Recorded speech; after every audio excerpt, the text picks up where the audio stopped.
بسم اللہ الرحمن الرحیم۔ تذکرہ امام اعظم ابو حنیفہ رحمۃ اللہ تعالی علیہ 2 شعبان المعظم 1445 ہجری مطابق 13 فروری 2024۔ کوفہ یعنی عراق وہ مبارک شہر ہے جسے 17 صحابہ بدر اور بیعت رضوان میں شریک 300 صحابہ اکرام نے شرف قیام بخشا۔ حوالہ طبقات کبریٰ۔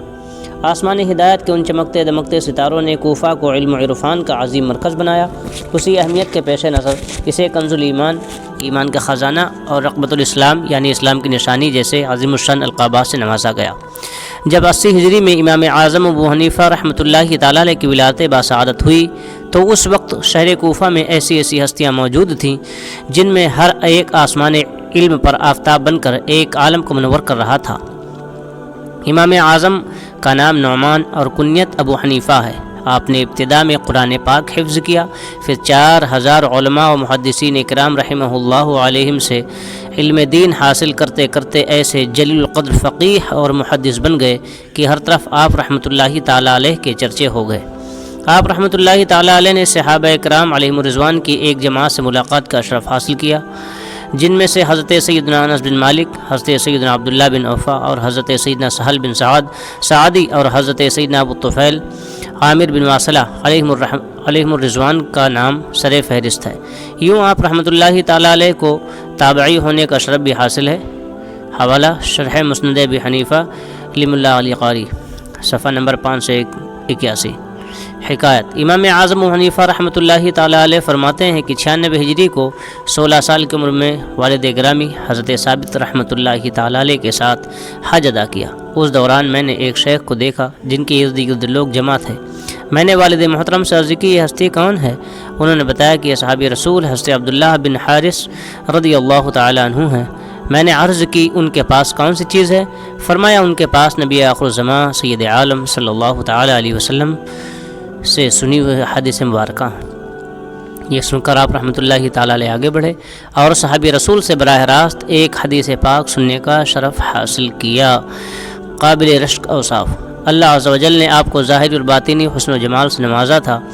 آپ کا قد درمیانہ اور چہرہ نہایت حسین تھا۔ آپ رحمۃ اللہ تعالی علیہ عمدہ لباس اور جوتے استعمال فرماتے، کثرت سے خوشبو استعمال فرماتے اور یہی خوشبو آپ کی تشریف آوری کا پتہ دیتی۔ آپ کی زبان مبارک سے ادا ہونے والے کلمات پھول کی پتیوں سے زیادہ نرم و نازک ہوتے اور لفظوں کی مٹھاس کانوں میں رس گھول دیتی۔ آپ کو کبھی غیبت کرتے نہیں سنا گیا۔ سبحان اللہ۔ حکایت۔ ایک مرتبہ حضرت ابن مبارک رحمۃ اللہ تعالی علیہ نے حضرت سفیان ثوری علیہ الرحمہ سے آپ کے اس وصف کا تذکرہ یوں کیا: امام اعظم و حنیفہ رحمۃ اللہ تعالی علیہ غیبت سے اتنے دور رہتے ہیں کہ میں نے کبھی ان کو دشمن کی غیبت کرتے ہوئے بھی نہیں سنا۔ آپ رحمۃ اللہ تعالی علیہ رضا الہی کو ہر شے پر ترجیح دیتے۔ آپ رحمۃ اللہ تعالی علیہ علماء اور مشائخ کی اعانت یعنی ان کی مدد پر زر کثیر خرچ فرماتے۔ آپ کے جلیل القدر شاگرد امام ابو یوسف رحمۃ اللہ تعالی علیہ فرماتے ہیں کہ امام اعظم ابو حنیفہ رحمۃ اللہ تعالی علیہ 20 سال تک میری اور میرے اہل و عیال کی کفالت فرماتے رہے۔ سبحان اللہ۔ حوالہ الخیرات الحسان، صفحہ نمبر 57۔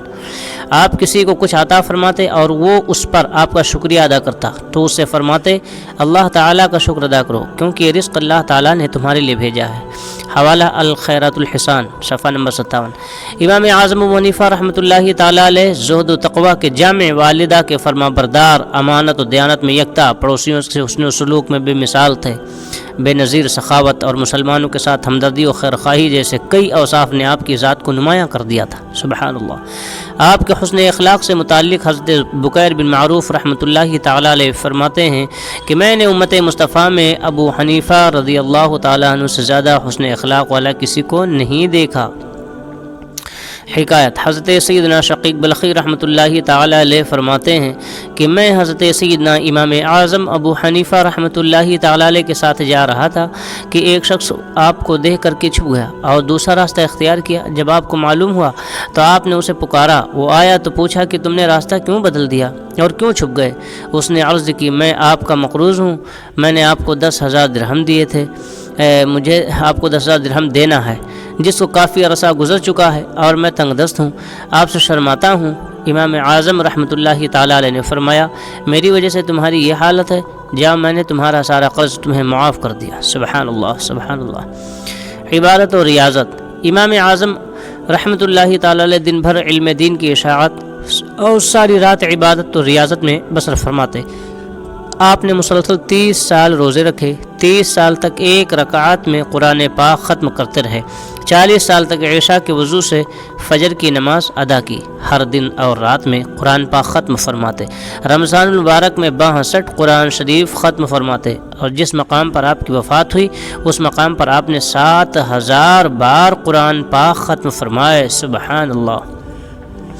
آپ نے 1500 درہم خرچ کر کے ایک قیمتی لباس سلوا رکھا تھا جسے آپ روزانہ رات کے وقت زیبتن فرماتے، اور اس کی حکمت یہ ارشاد فرماتے کہ اللہ عز و جل کے لیے زینت اختیار کرنا لوگوں کے لیے زینت اختیار کرنے سے بہتر ہے۔ سبحان اللہ سبحان اللہ۔ حوالہ تفسیر روح البیان جلد نمبر 3 صفحہ نمبر 154۔ رات میں ادا کی جانے والی ان نمازوں میں خوب اشک باری فرماتے۔ اس گریہ وزاری کا اثر آپ رحمۃ اللہ تعالیٰ علیہ کے چہرے مبارکہ پر واضح نظر آتا تھا۔ ذریعہ معاش۔ آپ نے حصول رزق حلال کے لیے تجارت کا پیشہ اختیار فرمایا اور لوگوں سے بھلائی اور شرعی اصولوں کی پاسداری کا عملی مظاہرہ کر کے قیامت تک کے تاجروں کے لیے ایک روشن مثال قائم فرمائی۔ حوالہ تاریخ بغداد۔ علم فقہ کی تدوین، ابواب فقہ کی ترتیب اور دنیا بھر میں فقہ حنفی کی پذیرائی آپ کی امتیازی خصوصیات میں شامل ہے۔ وصال و مدفن، یعنی 150 ہجری کو 2 شعبان المعظم عہدۂ قضا قبول نہ کرنے کی پاداش میں آپ رحمۃ اللہ تعالیٰ علیہ کو زہر دے کر کے شہید کر دیا گیا۔ آپ کے جنازے میں تقریباً 50,000 افراد نے شرکت کی۔ انا للہ و انا الیہ راجعون۔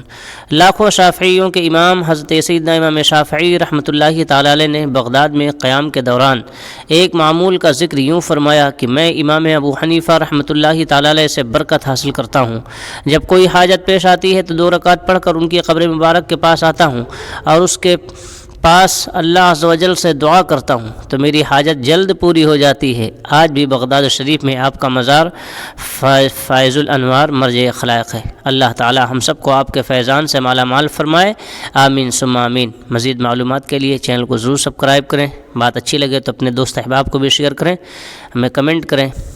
آپ کا شکریہ۔ آپ کا میزبان دلشاد رضا رضوی۔ السلام علیکم ورحمۃ اللہ وبرکاتہ۔